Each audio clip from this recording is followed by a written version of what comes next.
मैं कसम खा के कहती हूँ कि ये मुझे हिकमत ने दिए थे। उनको अपने बैंक का कर्ज उतारना था, इसलिए उन्होंने मुझे दिए थे।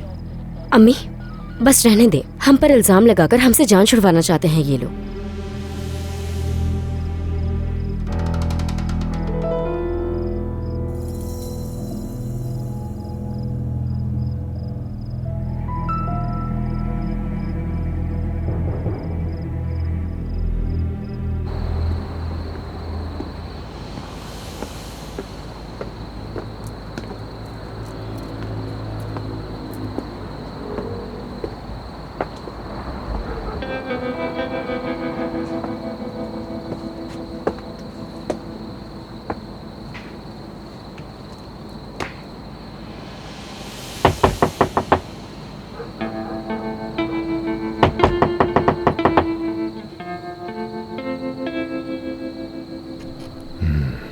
तो तुमने मुझे धोखे में रखा, अब देख लेना इसका अंजाम जिम,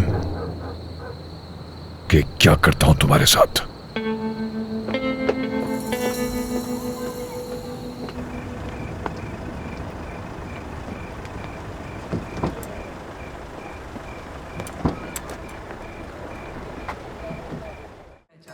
और आप ना भूलिएगा to subscribe to Aan TV's YouTube channel for more entertainment.